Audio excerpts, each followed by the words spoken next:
ॐ पार्थाय प्रतिबोधिताम् भगवता नारायणेन स्वयं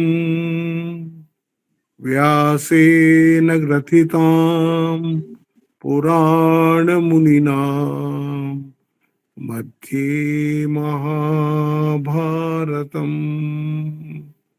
अद्वैतामृतवर्षिणीं भगवतीम् अष्टादशाध्यायिनीम् अम्ब त्वामनुसन्दधामि भगवद्गीते भवद्वेषिणीम् वसुदेवसुतं देवं कंसचानुरमर्दनं देवकी परमानन्दं कृष्णं वन्दे जगद्गुरुं मूकं करोति वाचालं पङ्गुं लङ्घयते गिरिं यत्कृपातमहं वन्दे परमानन्दमाधवम्।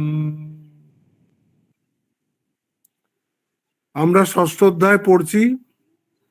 ষষ্ঠ অধ্যায়কে বলা হয় ধ্যান যোগ বা আত্মসংযম যোগ। ধ্যান যোগ মানে ধ্যানটা হচ্ছে আধ্যাত্মিক জীবনের একটা ভীষণ আবশ্যক অঙ্গ। কেন আবশ্যক অঙ্গ? কারণ আপনি যে জ্ঞানটা গ্রহণ করছেন সেই জ্ঞানটা জ্ঞান নিষ্ঠায় পরিণত তখনই হবে যখন আপনি ধ্যান করবেন। জ্ঞান নিষ্ঠায় পরিণত হওয়ার মানে হচ্ছে কি, ওটা আপনার পার্সোনালিটিতে এসে যাবে। জ্ঞান নিষ্ঠায় আসা মানে ওটা আপনাকে, আপনার পার্সোনালিটিটাকে বদল করবে। অনেক মানুষকেই আপনি বলতে চলবেন, কই আমার তো কোনো বদল হলো না, আমি এতদিন মঠ মিশনে যাচ্ছি, এত লেকচার টেকচার শুনছি, আমার মধ্যে তো কোনো পরিবর্তন আসেনি, যেরকম সব দুর্বলতা ছিল সেই দুর্বলতাগুলোই রয়ে গেছে, আমি তো যেখানে দাঁড়িয়েছিলাম সেখানেই দাঁড়িয়ে আছি, 1 ইঞ্চিও এগোইনি। তার কারণ হচ্ছে আমাদের জ্ঞানটা নিষ্ঠায় পরিণত হয় না। জ্ঞানটা যখন নিষ্ঠায় পরিণত হয়ে যাবে, এই যে আমাকে যদি কেউ বলে তুমি অজর অমর আত্মা, শুনলাম, এটা আমি শুনে নিলাম যে আমি অজর অমর আত্মা, কিন্তু এই জ্ঞানটা কি আমার ভেতরে একদম বাসা বেঁধে গেল? তখন তো আমি বুঝতে পারবো আমি অজর অমর আত্মা। যতক্ষণ আমি এই জ্ঞানটাকে, এইটাই অর্জুনের প্রশ্ন। এই যে আজকে আমাদের শ্লোকটা শুরু হবে, অর্জুনের প্রশ্ন এটাই, 33 নম্বর শ্লোকে বলছে, কৃষ্ণ তুমি আমাকে যা কিছু বলছো আমি সব বুঝতে পারছি, আমি মন্দ ছাত্র নয়, আমি উত্তম ছাত্র না হতে পারি কিন্তু একদম মন্দ নয়, আমি মধ্যম ছাত্র, তুমি যা বলছো আমি বুঝতে পারছি, কিন্তু এটাকে আমি একদম অন্তঃস্থিত করতে পারছি না। অন্তঃস্থিত কেন করতে পারছো না? বলছে তুমি যে সাম্যের কথা বলছো, যে ধ্যানের কথা বলছো, তা বলছে কি করে ধ্যান লাগাবো আমি? কি বললেন দুটো শ্লোকে? 1 মিনিট।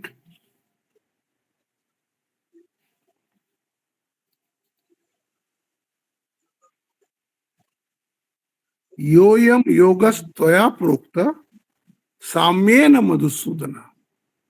এই যে তুমি সাম্য যোগের কথা, এই যে মনের এই নিরুদ্ধ অবস্থার কথা যে তুমি বললে, এতস্যাহম না পশ্যামি চঞ্চলত্বাৎ স্থিতিম স্থিরাম, এ তো করা আমার পক্ষে, আমি কোন রকম এর আশা দেখছি না। কেন? মন তো ভীষণ অস্থির, মন তো ভীষণ চঞ্চল, তা আমি কি করে এরকম করে মনকে স্থির করব? এই প্রশ্নই আমাদের সবার।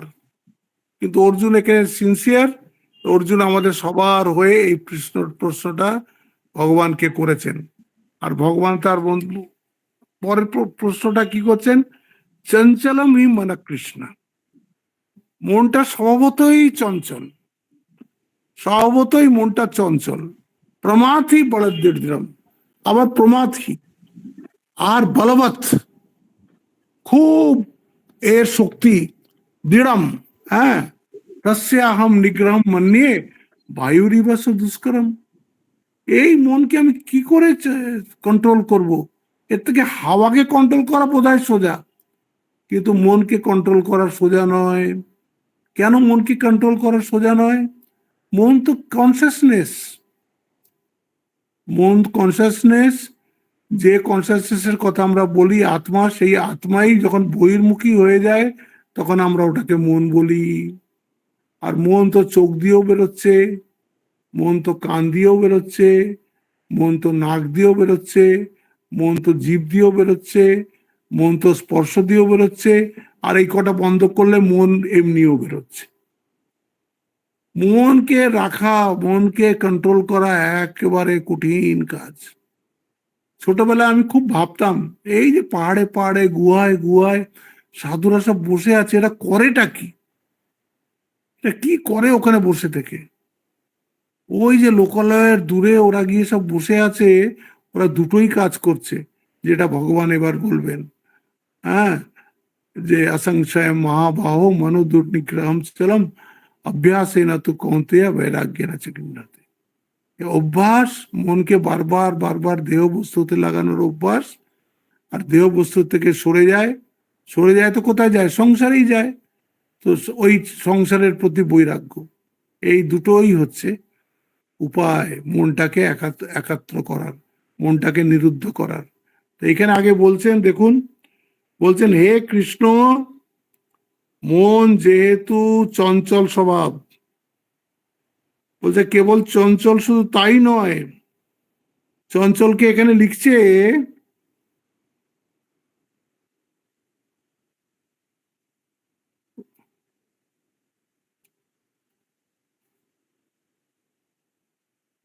চিত্তম, মনা, মনাকে লিখছে চিত্তম চঞ্চলম স্বত এব চঞ্চল স্বভাবম। হ্যাঁ, এর নিজেই স্বভাবটাই চঞ্চল। হ্যাঁ, তারপরে বলছে প্রমাথি। প্রমাথি মানে কি? মনটা কি হবে? আপনার শরীর এবং ইন্দ্রিয়গুলোকে এক করে চঞ্চল করে দেবে। প্রমথন মানে কি? ওই যেরকম করে ঘোলকে আমরা একটা সেই এ দিয়ে ঘুটি না, একটা ওই কি বলে ওইটা দিয়ে ঘুটি ঘোলকে, ওরকম মনকে আর শরীরকে আর বুদ্ধিকে ইন্দ্রিয়কে সব করে দেবে। এখানে কি বলছে? বহু দস্যু ওদেকস্য প্রমথশীলম।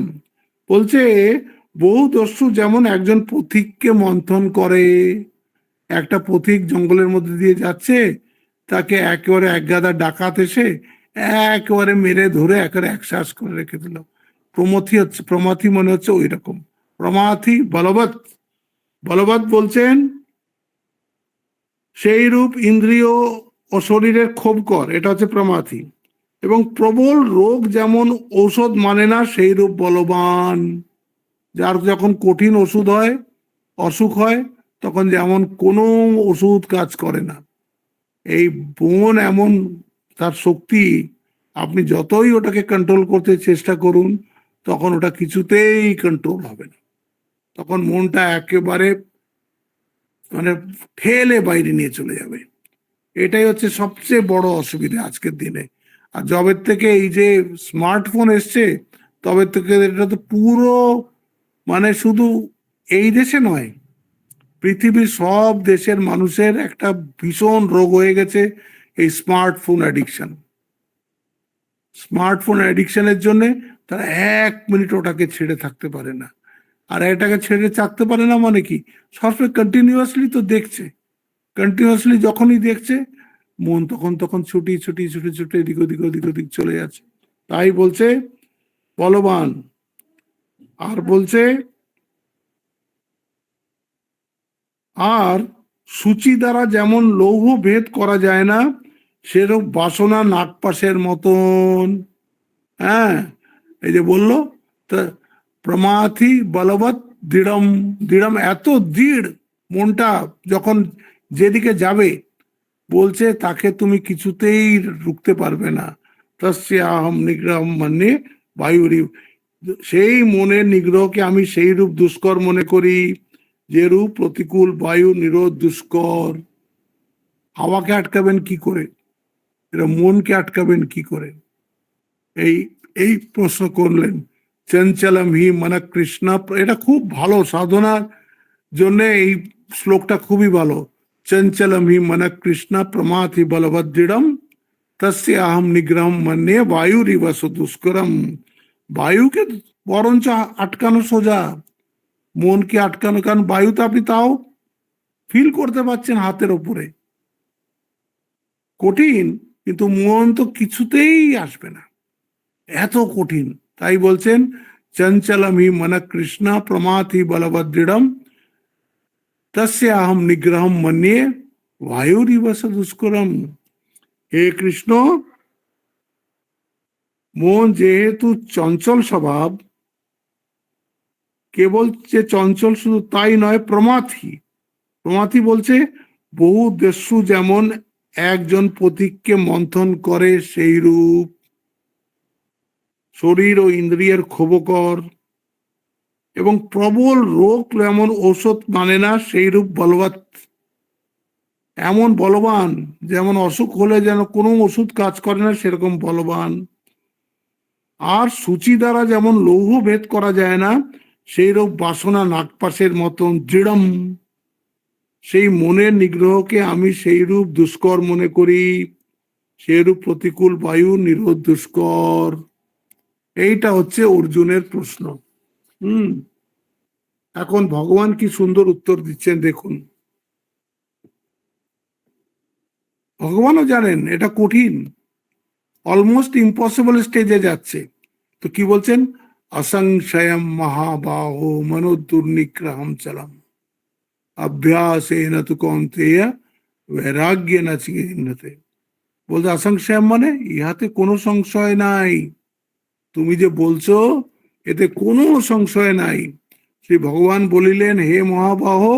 এই হে মহাবাহ কেন বললেন, ভাষ্যকাররা বলছে আরে তুমি তো একটা মহাবীর, তুমি কত শত্রুদেরকে হারিয়েছো, কত বড় বড় যুদ্ধে জয়লাভ করেছো, মনটাকে কন্ট্রোল করা তো তোমার পক্ষে সম্ভব। এই জন্য এখানে মহাবাহু বললেন। একটা মানুষকে যখন একটুখানি বুস্ট আপ করতে হয় তখন বলতে হয় তোমার মধ্যে সর্বশক্তি আছে, তুমি কেন বলছো এই কাজটা পারবো না পারবো না পারবো না, আমার দ্বারা হবে না। কখন এই কথা বলবে না, তুমি পারবে, তোমার দ্বারা এই কাজটা সম্ভব। তাই জন্য বলছেন হে মহাবাহ, স্বভাব চঞ্চল মন দুর্নিগ্রহ, এটাকে নিগ্রহ করাটা কঠিন, ইহাতে সংশয় নাই। তথাপি হে কন্তেয়, কন্তেয় মানে এখানে আবার কুন্তির পুত্র হিসেবে বলছে, মানে একদম নিজের আপন হিসেবে বলছে, অভ্যাসের দ্বারা এবং বৈরাগ্যের দ্বারা ইহাকে নিরোধ করা যায়। এই হচ্ছে আসল মনকে নিরুদ্ধ করার একমাত্র উপায় হচ্ছে, এইটাই পতঞ্জলি যোগসূত্রেও এটা আছে, অভ্যাস বৈরাগ্যাভ্যাম তার নিরোধ। ওখানে আসবে যে অভ্যাস আর বৈরাগ্যের দ্বারা এই মন নিরোধ করা যায়।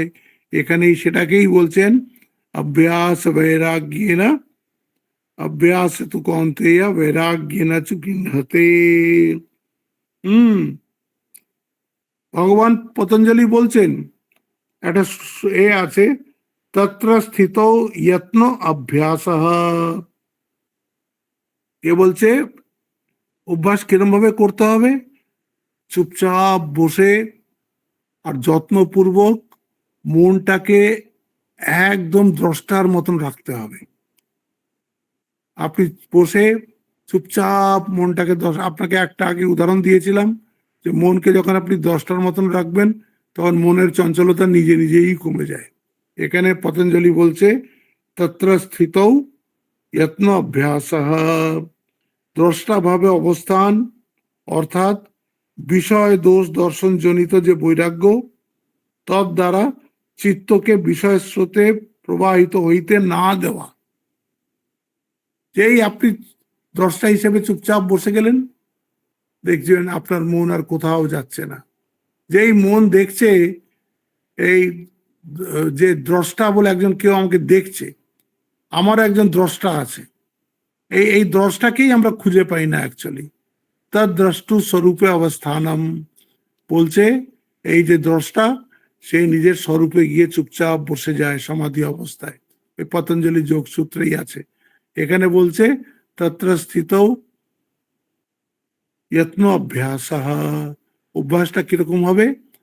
একদম স্থিত হয়ে বসে আর মন দিয়ে মনকে দেখা, এইটাই হচ্ছে ভারী একটা অভ্যাস। হ্যাঁ, বলছে তখন মনটা কিছুতেই দেখবেন আপনার, যেই দেখছে মনটা যে আপনি ওটাকে দেখছেন, তখন মনটা নিজে নিজেই ওদিকে যাওয়া বন্ধ করবে। এটা হচ্ছে প্রথম। তারপরে ভগবান বশিষ্ঠদেব বললেন, সংসারে বিরক্ত হইয়া যাহারা জন্ম জরাদি জয়ের জন্যে অন্তরে ভোগ বাসনাকে স্থান না দেন, সামান্য ভোগ উপস্থিত হইলেও চিত্তকে ভোগের দোষ দর্শন করান, তারাই শেষে চিত্তকে বৈরাগ্য রসে আপ্লুত করিয়া পরমানন্দ অনুভব করিতে পারে। বৈরাগ্য মানেটা কি? আপনাকে একবার বলেছিলাম আগে, বৈরাগ্যের 4টে স্টেজ আছে। যতমান, আনুশ্রবিক, ব্যতিরেক, একেন্দ্রিয়া। যতমান মানে যে সবে সবে নূতন বিগিনার বৈরাগ্যর অভ্যাস করছে, তার মনে বৈরাগ্য মানে এখনো ভোগ বাসনা অনেক আছে, কিন্তু সে বুঝতে পারছে আমার আধ্যাত্মিক জীবনের সবচেয়ে প্রধান অন্তরায় হচ্ছে আমার বৈরাগ্যের অভাব হওয়া। সেই জন্য কি করবে? সে বৈরাগ্য অভ্যাস করছে। বৈরাগ্য অভ্যাস করা মানে কি? এই ইন্দ্রিয়ের যা কিছু প্রিয় লাগে, বিরাগ মানে যেগুলো আমাদের রাগের বস্তু, যেগুলোর দিকে মনটা আমার আকৃষ্ট হয়, তার থেকে মনটাকে ফিরিয়ে আনা অত সহজ নয়। কারণ জন্ম জন্মান্তর ধরে আমরা এই যে আমাদের ইন্দ্রিয়গুলো আছে, ইন্দ্রিয়গুলোর কিছু রাগ হয়েছে, মানে কিছু জিনিসের প্রতি অ্যাটাচমেন্ট হয়েছে। আর অ্যাটাচমেন্ট জিনিস তো একটা দুটো না, কোটি কোটি কোটি কোটি। তো তারটা 5টা ভাগে ওরা ভাগ করেছে। 5টা ভাগে মানে এই 5টা ইন্দ্রিয়, ইন্দ্রিয়ের সব বিষয় এরা। ইন্দ্রিয়র থেকে ওগুলোকে আস্তে আস্তে আস্তে আস্তে গুটিয়ে আনা। বলছে এতমান বৈরাগ্য মানে দৃষ্ট যা কিছু দেখছে তার থেকে ওটাকে আস্তে আস্তে আস্তে মনটাকে সরিয়ে আনা। তারপরে বলছে আনুশ্রবিক। আনুশ্রবিক হচ্ছে যে সরাচ্ছে, কিন্তু মনের মধ্যে তো ওর সুখ বুদ্ধি বসে রয়েছে, সেইটাকে আস্তে আস্তে আস্তে মন থেকে বিচার করে ওটাকে সরিয়ে দেওয়া। আরে অনেক জন্ম আমি ঠকেছি এই নিয়ে, হ্যাঁ, আর আমি ঠকতে রাজি নই, এরকম করে বারবার বারবার মনকে বলা, আনুশ্রবিক। তারপরে হচ্ছে ব্যতিরেক। ব্যতিরেক মানে হচ্ছে অনেকগুলো চিত্তের থেকে দোষ চলে যাবে, কিন্তু কিছু কিছু দোষ তাও থেকে যাবে, এটা হবে ব্যতিরেক। কিছু কিছু ব্যতিরেক হয়ে যাবে, কিছু কিছু বাদ হয়ে যাবে, কিন্তু কিছু কিছু থেকে যাবে, তার প্রতি একটা সুখবুদ্ধি থাকবে। তারপরে বলছে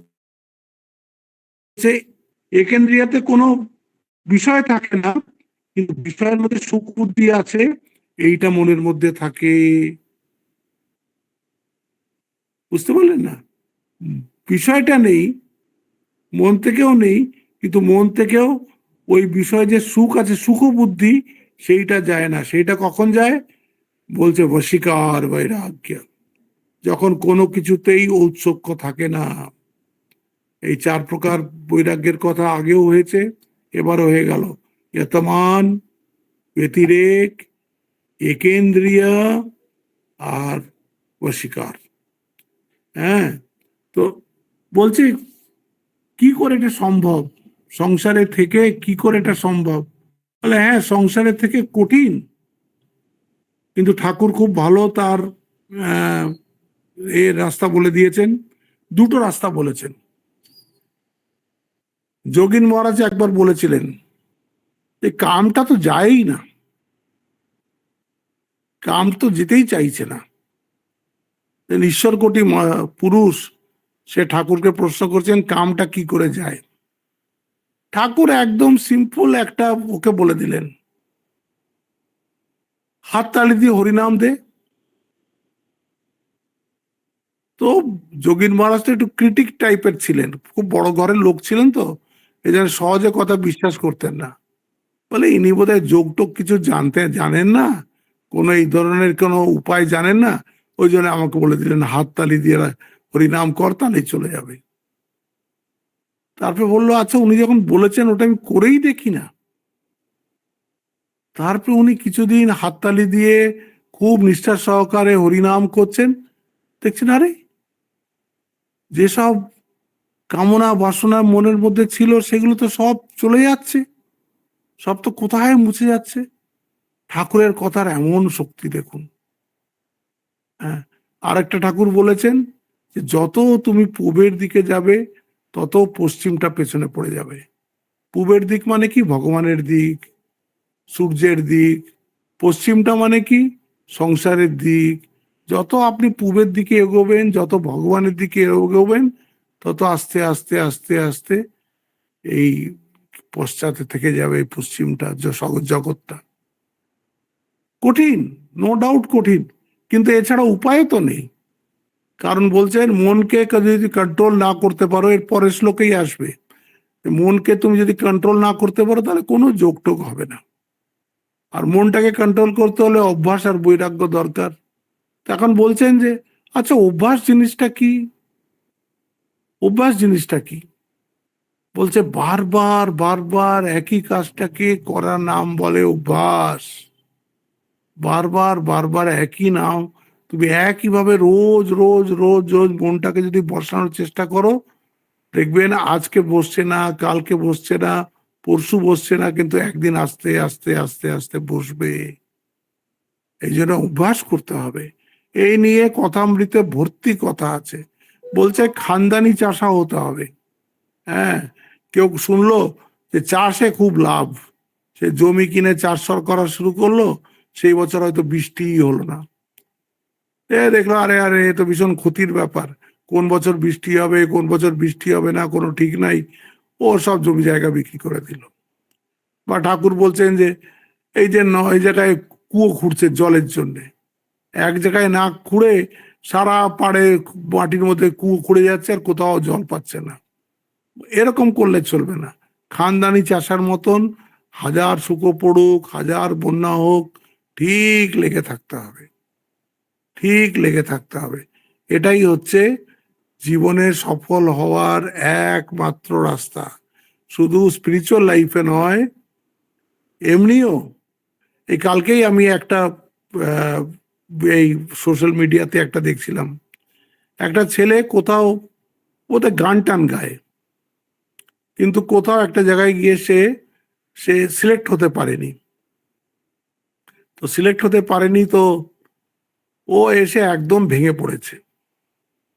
আর ওর মা যতই ওকে বোঝানোর চেষ্টা করছে, মায়ের কথার উপরে বিরক্ত হয়ে যাচ্ছে যে এক তো ফেলিয়ার, এত চেষ্টা করেছে, কিন্তু আবার মা ওকে বারবার বলছে মন ভেঙে ফেলিস না, আবার চেষ্টা কর, তুই নিশ্চয়ই হবে। কিন্তু ছেলে কিছুতেই শুনতে চাইছে না, যে মা তুমি একটু বন্ধ করতো তোমার কথাবার্তা, আমার শুনতে ভালো লাগছে না। তো মা তখন এদিক ওদিক দেখে দেখছে একটা খাতা পড়ে আছে, খাতার একটা কাগজ ছিঁড়লেন, কাগজ ছিঁড়ে ওটাকে বলছেন যে এইটাকে দেখ, আমি নিচের থেকে ধরে আর এই কাগজটাকে সোজা করে দাঁড় করানোর চেষ্টা করতো। তো দেখছে কিছুতেই দাঁড়াচ্ছে না। কাগজটা যখন ধরে নিচেরটা ধরছে, ওপরটাও নিজের থেকে পড়ে যাচ্ছে। মা কি করলেন, কাগজটাকে নিয়ে একদম দুমড়ে মুচড়ে দিলেন, হাত দিয়ে হাত দিয়ে দুমড়ে মুচড়ে দিলেন। কাগজটা তখন দুমড়ে মুচড়ে গেল, ওর মধ্যে অনেকগুলো সব কিংস এসে গেল। বলে এবার তুই ধরে থাকতো। এবার দেখছি এরকম করে দাঁড়িয়ে গেছে, কাগজটা সোজা দাঁড়িয়ে গেছে। বলছে দেখ জীবনটাও এরকম, অনেক ঘাত প্রতিঘাতের মধ্যে দিয়ে গেলে তবে সফলতা আসে। খুব কম লোক আছে জীবনে যারা ঘাত প্রতিঘাতের মধ্যে দিয়ে যায়নি কিন্তু তারা সফল হয়েছে। তাদের কথা বাদ দে, 99.9% লোককেই খুব স্ট্রাগল করতে হয়েছে, প্রচন্ড স্ট্রাগল করতে হয়। এত স্ট্রাগল যে আপনি কল্পনা করতে পারবেন না। হ্যাঁ, যারাই বড় হয়েছে, যে ফিল্ডেই বড় হয়েছে, তারা কিন্তু সহজে বড় হয়নি। তাদের অনেক অনেক কষ্ট করতে হয়েছে। আমি তো যে ক্রিকেট খেলা দেখি, আপনার ক্রিকেট খেলা দেখে মনে হয় খুব সোজা, এদিকে বোলার একটা বল করলো আর ব্যাটসম্যান ওটাকে ঠাঁই করে মেরে দিল 4-6। ওখানে কিন্তু fraction of A second time, একদম ফ্র্যাকশন অফ এ সেকেন্ড, 1 সেকেন্ডও পুরো নয়, তার একটা ভাগ, হাফ সেকেন্ড হবে। সে হাফ সেকেন্ডের মধ্যে ওকে বলের লাইনে আসতে হবে, বল কোথায় পড়ছে সেটাকে বুঝতে হবে, বল কোন দিকে টার্ন করে যাবে সেটা বুঝতে হবে, এবং কোথায় কোথায় ফিল্ডার আছে সেগুলোও বুঝতে হবে। আর সেই রকম অনুসারে তাকে নানান রকমের, ক্রিকেটে বোধহয় 22 না 23 রকমের শট আছে, 22-23 রকমের শট আছে। কোনোটা ড্রাইভ, কোনোটা কাট, কোনোটা হুক, অনেক রকমের শট আছে। 22 না 23 রকমের শট আছে। সেই 22-23 রকমের কোন শটটা এইখানে বল পড়লে কতটা বাউন্স করলে খেলতে হবে, কি করে তারা বোঝে বসুন তো? কি করে তারা বোঝে? তারা দিনের পর দিন, রাতের পর রাত ওরা এই অভ্যাস করে গেছে। এক একটা স্ট্রোককে মাস্টার করতে দিনের পর দিন, মাসের পর মাস, একটা স্ট্রোক। যারা ক্রিকেট শেখায় কিভাবে ব্যাট ধরে দাঁড়াতে হবে সেটা শেখাতেই ওরা 2 মাস 3 মাস নেয়। তুমি কোথায় দাঁড়াবে, ব্যাটের গ্রিপ কেমন হবে, কোন উইকেটে তুমি গার্ড নেবে, এইটা শেখাতেই কোচরা 2-3 মাস সময় নেয়। আমরা মনে করি একদম সোজা ব্যাপারটা, সোজা মোটেই না, ভীষণ কঠিন। মহাভারতে আমরা পড়ি, একদিন এই পঞ্চপাণ্ডব বসে খাচ্ছিল, ছাত্র তখন, হঠাৎ আলো নিভে গেছে, প্রদীপের আলো তো নিভে গেছে। অর্জুন দেখলো, আরে তাও তো হাতটা তো ঠিক মুখেই যাচ্ছে, এদিক সেদিক তো যাচ্ছে না। তখন দ্রোণাচার্যকে জিজ্ঞেস করেছে যে, তা আশ্চর্য গুরুদেব, হাতটা তো ঠিক মুখেই যাচ্ছে, অন্ধকারেও তো আমি ঠিক খেতে পাচ্ছি। বলে, এটাকেই বলে অভ্যাস। তুমি এই যে এতদিন ধরে যে খাচ্ছ, ওই জন্য হাত ঠিক মুখে যায়। বলে, তাহলে তো অন্ধকারে যদি আমি অভ্যাস করি, তাহলে তো আমি তীরও অন্ধকারে চালাতে পারবো। হ্যাঁ, চালাতে পারবে। সেই থেকে ওর কি বলে অভ্যাস শুরু হয়ে গেল, রাত্রে তীর অভ্যাস করছে, অন্ধকারেও সে তীর মেরে দিতে পারছে। হুম, অন্ধকারেও সে তীর মেরে দিতে পারছে। এরকম কত আছে। এই তো একটা রোনাল্ডো, একটা ফিল্ম দেখেছিলাম রোনাল্ডোর, বলছে যে ওই কর্নার থেকে একটা বলকে গোলের সামনে কি বলে ফেলা হবে, যেরকম ভাবে কর্নার কিক গুলো আসে। আর ঠিক যেই কর্নার কিকটা হয়ে যাবে, কর্নার কিকের সঙ্গে সঙ্গে লাইট সব অফ করে দেওয়া হবে, তোমাকে আন্দাজেই বলটাকে ঠিক গোলে ঢুকিয়ে দিতে হবে।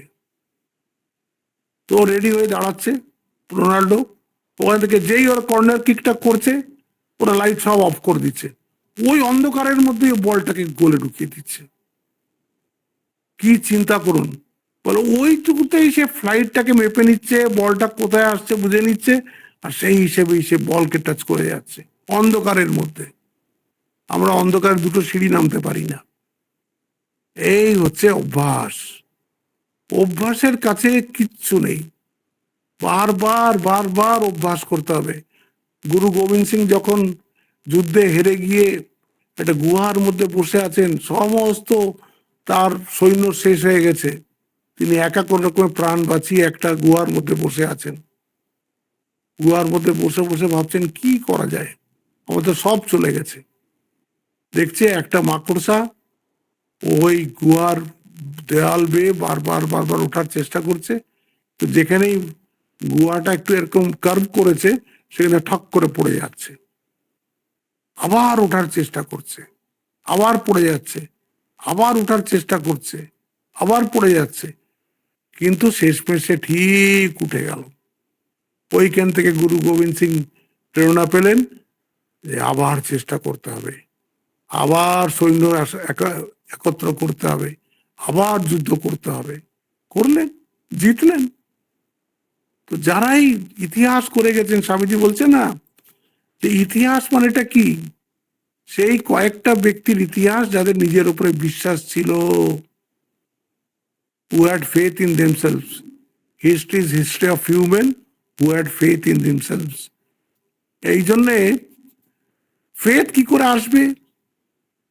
ফেথ আসবে, ফেথ আমাদের মধ্যে আছেই, প্রত্যেকের মধ্যে ফেথ আছেই, কিন্তু আমরা অনেক নেগেটিভিটি দিয়ে, অনেক ওই বাবা বাছা করে, অনেক পুতু পুতু করে, আদর করে, ওর যে একটা ভেতরে নিজস্ব শক্তি আছে, সে শক্তিটাকে আমরা জাগ্রত হতে দিই না। ওটা জাগ্রত হতে দিতে হবে। হ্যাঁ, একটু কষ্ট হলে কষ্ট করুক।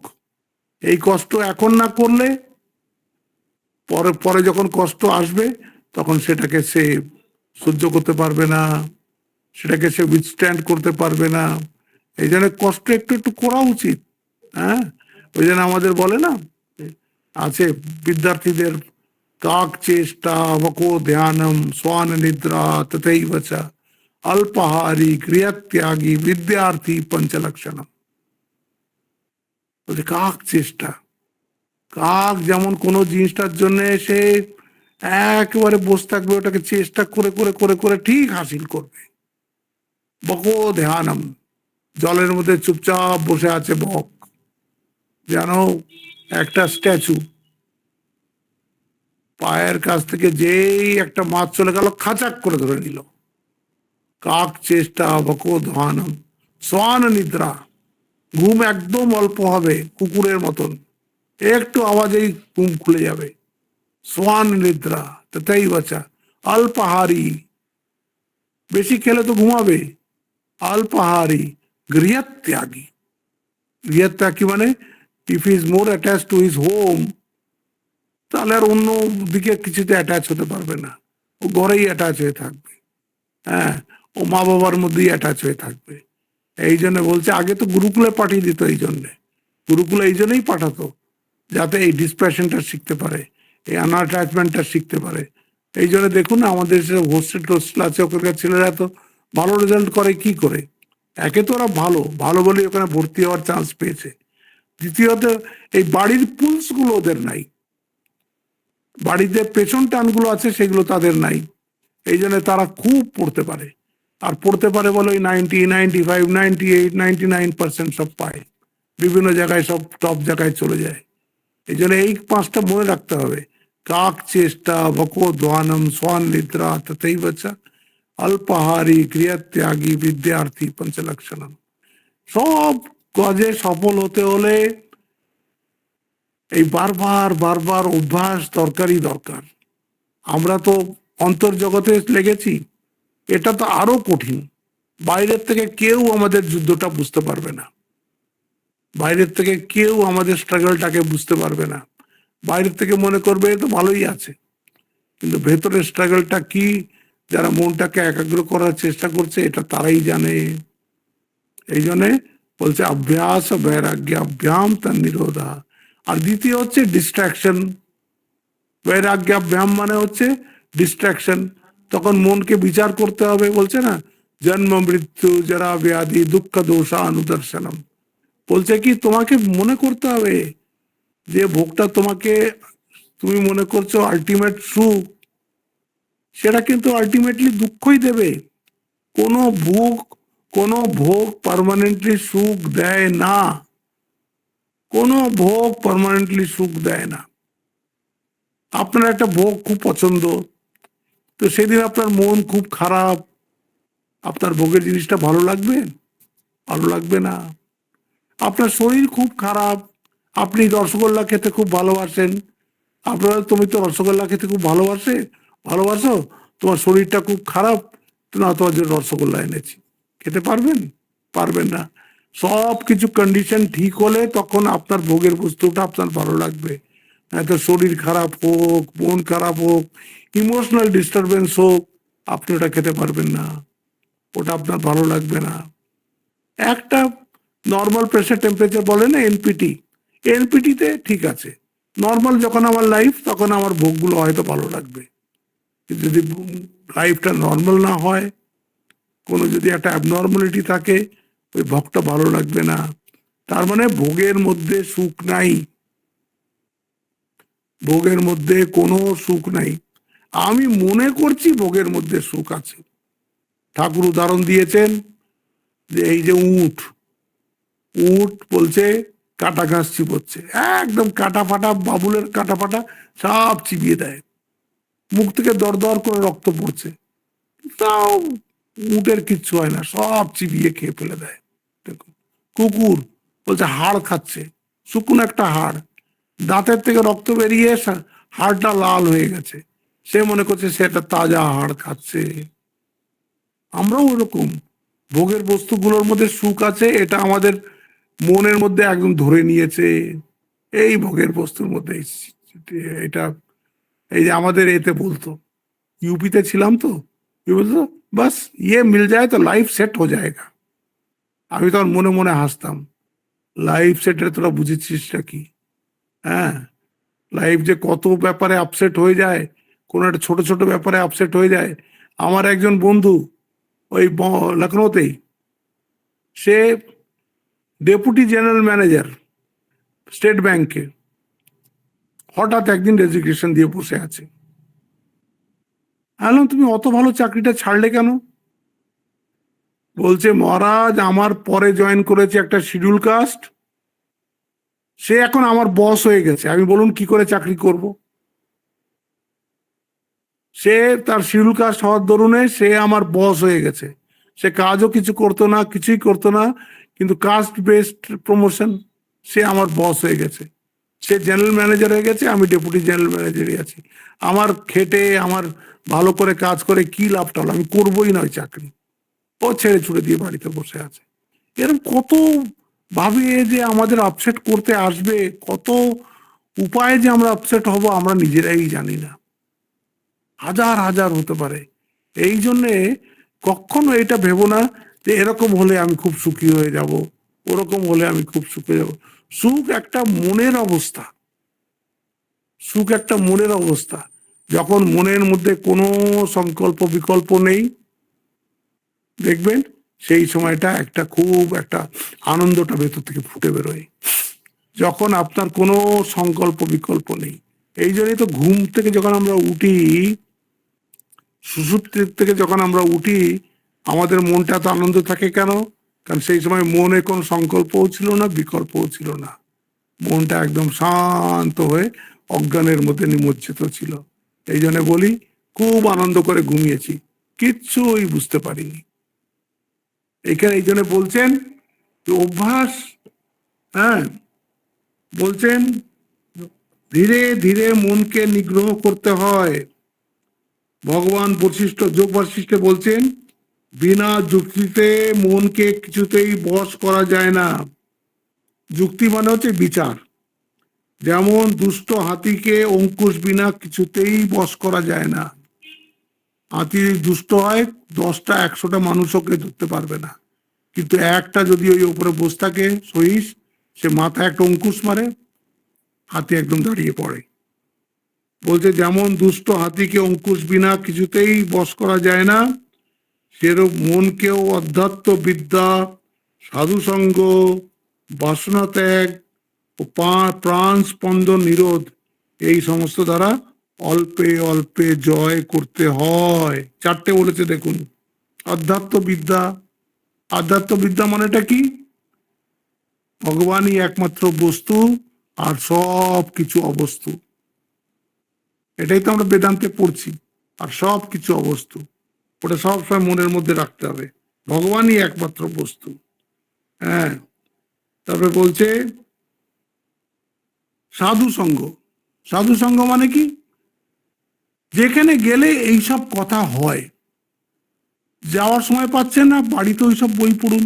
সবচেয়ে বড় সাধু সঙ্গ তো মহাপুরুষ মহারাজ বলতেন রামকৃষ্ণ কথামৃত।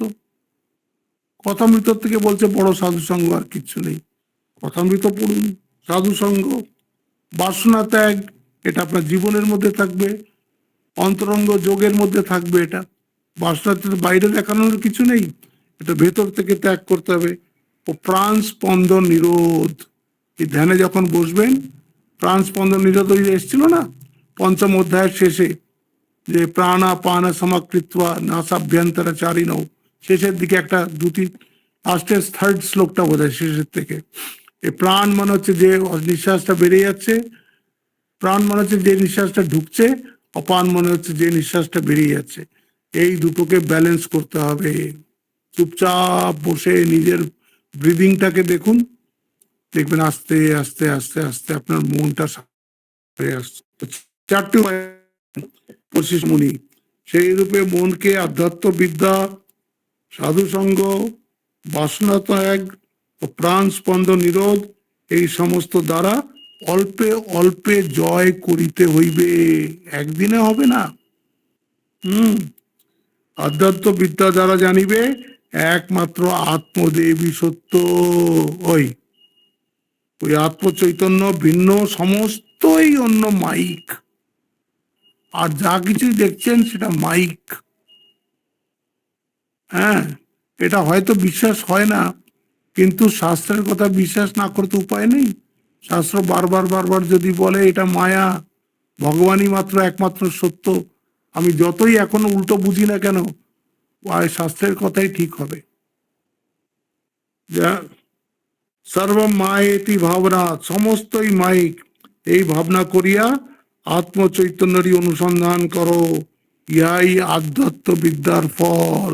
আধ্যাত্ম বিদ্যার ফল মানে কি? আমাদের মনটা বেশিরভাগটাই 99.9%ই অনাত্মাতে রয়েছে। অনাত্মা মানে জগতে আছে। কারুর কারুর ভাগ্যবানের হয়তো 0.1% আত্মাতে আছে। এই আত্মাতে মনটাকে নিয়ে যাওয়া, আত্মা তো কঠিন, ঠাকুর ধরে নিন, ঠাকুরের দিকে মনটাকে বারবার বারবার বারবার রাখা, এটাই হচ্ছে পুরুষার্থ। এই পুরুষার্থ ছাড়া এখানে বলছেন, এই জন্যে ভগবান পতঞ্জলিও বলেছেন অভ্যাস বৈরাগ্যাভ্যাম তার নিরোধ, অভ্যাস আর বৈরাগ্য দ্বারাই এর নিরোধ হয়। এই জন্যে আজকে টাইম হয়ে গেছে, এটার জন্য একটু একটা পতঞ্জলির যোগসূত্র রয়ে গেছে, मैत्री करुणा मुदिता उपेक्षा नाम सुख दुख पुण्य पुण्या नाम विषया नाम भावनाता चित्त प्रसादनम। এইটা দিয়ে আমরা শুরু করে আমরা পরের সোমবার এই তারপরে 36 নম্বর শ্লোকে যাব।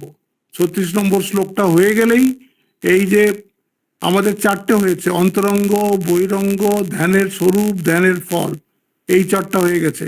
এই কেন হলো কি প্রতিবন্ধক কি কি আসে, ধ্যানের পথে কি কি প্রতিবন্ধক আসে এবং তাকে কি করে পরিহার করা যায় সেটা এখানে বলা হয়ে গেল। এরপরে এই 37 নম্বর থেকে অর্জুন একটা আউট অফ সিলেবাস কোয়েশ্চেন করবেন, প্রশ্ন করবেন, তো সেইটা আমরা এর পরের সোমবার মঙ্গলবার দেখব। তো আজকে আমরা এখানেই শেষ করছি। এর মধ্যে একটু এই পতঞ্জলির একটা সূত্র আমার করার ইচ্ছে ছিল, मैत्री करुणा मुदित उपेक्षा नाम, এইটা আমি পরের দিন করে তারপরে 36 নম্বর করে তারপরে 37 নম্বরে যাব। ওম শান্তি শান্তি শান্তি, হরি ওম তৎসৎ। শ্রীরাম কৃষ্ণার্পণমস্তু।